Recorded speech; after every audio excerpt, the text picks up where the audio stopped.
Space Hoppers and Raleigh Choppers. The long hot summer of 1976. A true story by Mark Barker. Prologue. The summer of 1976 was the longest and hottest in Britain's history, and officially the best year ever to be a kid. Space hoppers, rally choppers, paddling pools, ice cream, and swarms of ladybirds were everywhere. In those times, children had more freedom. Adults worked to live and didn't live to work. The population was much lower. There were less cars on the road, and your neighbours were friendlier. People were just happier. Of course, it wasn't all perfect. The tax rates were horrendous. The economy was in a terrible state, and health and safety was almost non-existent. Seat belts in the more dangerous cars of the 1970s were not even compulsory. And sitting upstairs at the back of a bus, you couldn't even see the front because of the choking, dense fog of cigarette smoke. But ask anybody over a certain age, and they will all tell you the same thing. 1976 was the most memorable year of their lives. Every day was spent outside. What was the point of being inside anyway, with only 3 television channels, no mobile phones, no computers, and certainly no internet? In fact, your single most prized possession was your bike. And me? Yes, I do remember that year with some fondness. In such idyllic circumstances, how couldn't I? I was young, and it was after all the longest and hottest summer since records began. It was the perfect combination. Unusually though, I'd spent the latter part of that summer with a friend who at the time I scarcely knew. I'd known of Johnny Dipp long before I'd actually met him. Most people had, for he was known throughout the small Yorkshire village of Braithwaite as Dippy. Not because of his name, but because he was. Of course, it wasn't his fault, but that didn't matter. People just enjoyed telling and retelling stories of his antics. Antics that had already made him a legend in his own 14-year-old lifetime. Our first meeting had been entirely innocuous and passed without incident, but I could never have predicted the chain of events that would follow the accidental crossing of our paths. If I could have, I would have no doubt have avoided him like the plague. I've not spoken of those events from that day to this, but after all these years, I feel I can no longer shut them out. So I will tell my story to others. It should act as a form of solace. Would I do it again? I really don't know. Would you do it? Well, judge for yourselves, but this is my story of the summer of 1976. Chapter 1. The Job. My story starts, as all memories do, on a warm summer's day, in a time when problems and worries simply didn't exist. There was no future and there was no past. All that mattered was right there in front of your eyes, and each day was the beginning of a new adventure. I am, of course, referring to childhood. The street was like any other, the houses resembling the same. The gardens were fenced and the pavements were flagstoned, as they were in that time, though it has to be said, most were cracked and loose underfoot. The entire length of the road was a hive of activity, the activity that was life. And despite the heat of the midday sun, there were children out playing, games that we all knew and played, tag, hopscotch, skipping, etc. Each child had their own role, acting out their part with the same will and determination as they would in years to come when it was no longer a game. The mothers played their part too, gossiping, slandering, and indulging in the normal verbal sparring that helped to pass their time of day to when their husbands would return from work, or the pub, or in some cases, not at all. But just a few streets away, the scene was very different. It was quieter. The roads there were empty, and the houses were larger and more spread out. Each house possessed its own driveway, with a well-manicured lawn and matching rockery attached. And on this road, a woman walked her dog, oblivious to the happenings on the other side of the neat lattice fence. Harry Spider threw himself down onto the soily ground and made his body as still as he could. His head was tight against the undergrowth. The smell of creosote and pollen filled his nostrils as the green-flying ladybirds danced and swarmed around the perfume-drenched anthers of the roses. His breath was silent and shallow, but his heart threatened to burst from his chest, and he was sure the woman would hear the deafening, drum-like pounding. Then relief. The dog sniffed, and irritated by the creosote on the fence, it sneezed violently and pulled the woman away. Synchronously, they headed off down the avenue. "You're clear, Harry," whispered his best friend, Mark Jensen. "She's gone. Get up here as quick as you can." Harry took a deep gulp of oxygen and filled his starved lungs. Then, with athletic ease, he pulled himself clear of the thorny rosebed and sprang to the cover of the nearby garage to where Jensen was waiting. "That was a bit close, Jen," panted Harry as he rubbed his reddening scratches. "Yeah, just a bit," agreed Jensen. Harry poked his head around the corner of the garage to check the avenue was still empty, and satisfied that the coast was clear, he began again.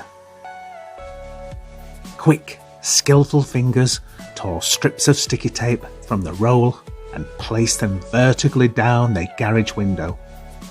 "Are we still clear, Jen?" "Yeah, it's okay.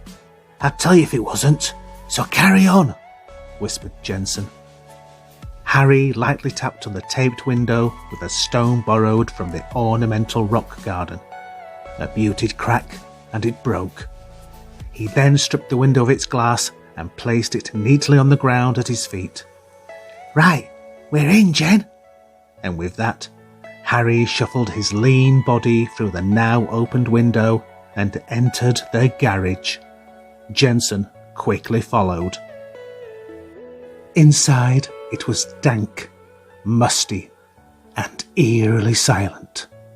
It was so much cooler than the baking outside temperature that for the first time in months, Harry actually shivered.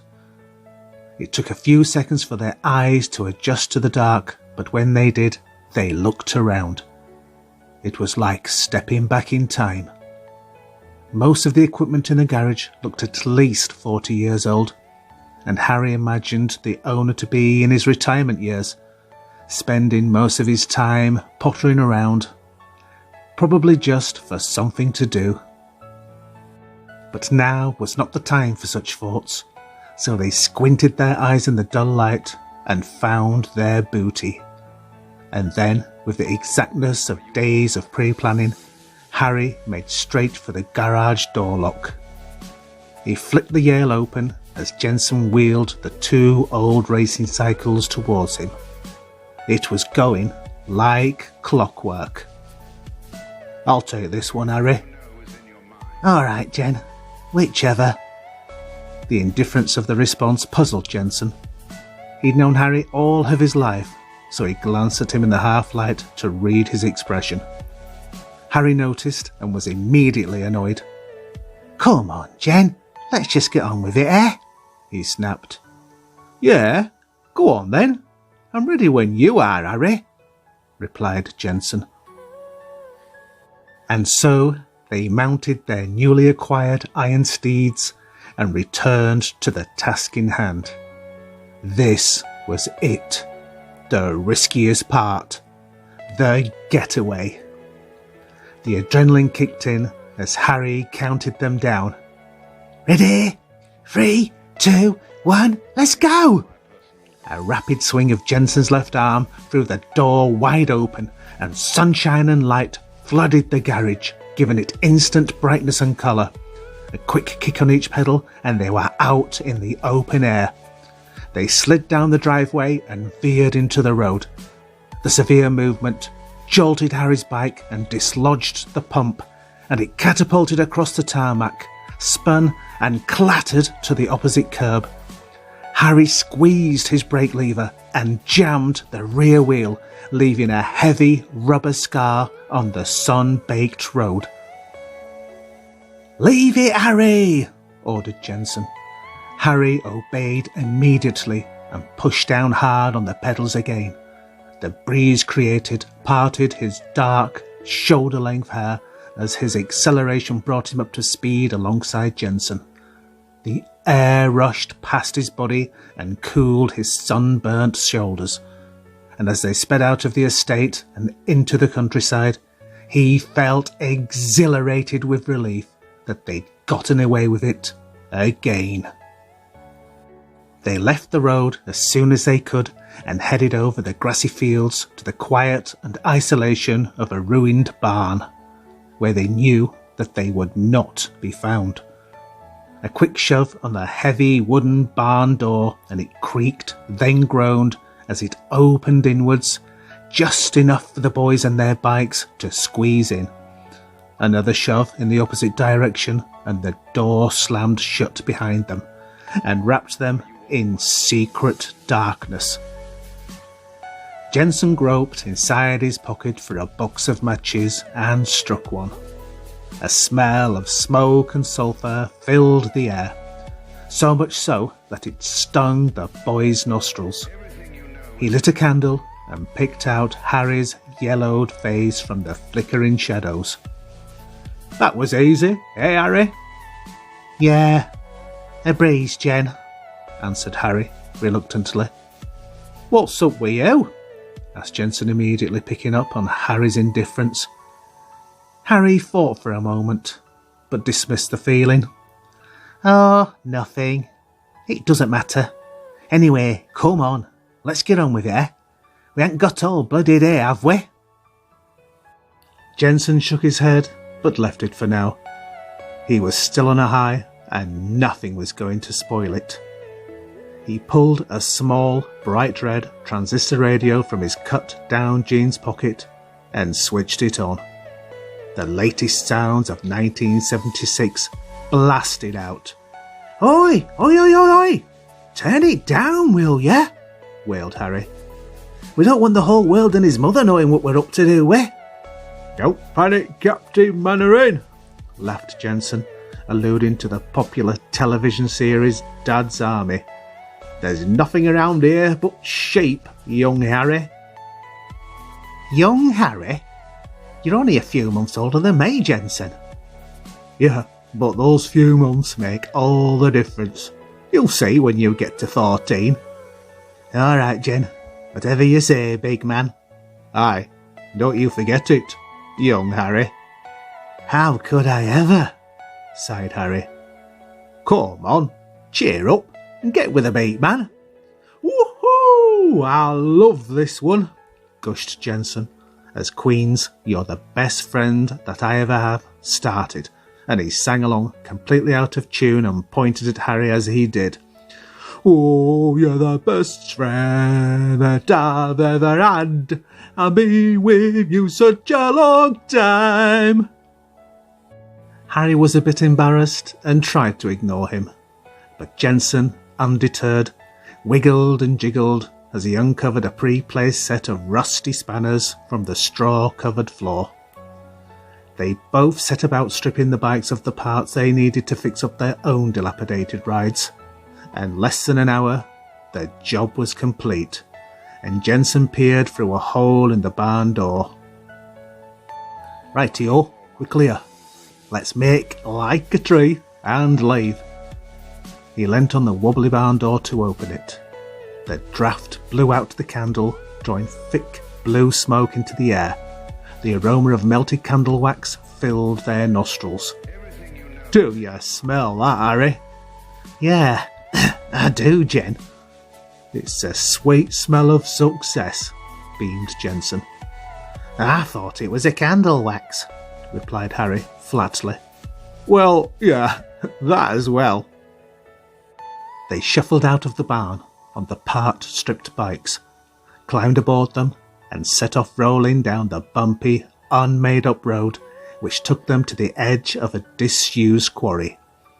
With no brakes to stop them, they scraped to a dusty halt at the top of a huge crevice, carved by machinery and abandoned some 10 years earlier. They dismounted the bikes and prepared for the next stage of their plan. "I'll go first this time," said Harry as he rolled his bike to and fro before hurling it mercilessly over the edge. It rattled and careered smoothly down the steep incline, then gathered tremendous speed before ploughing into larger rocks, which caused it to somersault gracefully over and over again. Twisted and disfigured, it hit the water far below with a huge splash. The echoing sound, which seemed to take an age to reach them, bounced from cliff to cliff. The broken metal settled majestically on the surface for just an instant, before its lack of buoyancy pulled it down amidst a swarm of 1,000,000 bubbles. Jensen's bike met with a similar fate, and as it was swallowed and held forever by the murky water, they both stood and watched silently, hypnotised by the infinitely expanding circles of rippling glassy liquid as it broke onto the rocky shore, until eventually the water was calm again and gave no clue to the secret that it now kept. At least, not today. For this summer was different to all other summers, because this was a summer of water shortages and drought, even in disused quarries. Jensen broke the silence. "Another job well done, eh, Harry?" Harry just stared, unable to break the spell that the water had cast upon him. "Oi, Harry!" His throat dry from the heat and dust, Harry managed to muster an answer.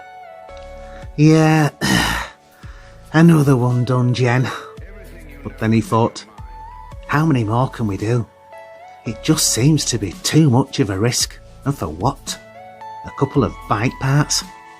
What's the point in that? It just doesn't seem right anymore. "Harry, come on. Snap out of it, will ya? You're a dolly daydreamer today, you are." "Oh, sorry, Jen. I was miles away." "Yeah, you were, and so should we be, so come on, let's get out of here. We don't want to tempt fate, do we?" No, we don't, Jen." Harry turned and walked away, feeling for the first time that what he'd done was wrong. The bikes might have meant a lot to the old guy that owned them. They probably had great sentimental value, or something. Maybe they belonged to a son who'd long since left home, or worse, someone close to him who'd recently passed away. Who knew?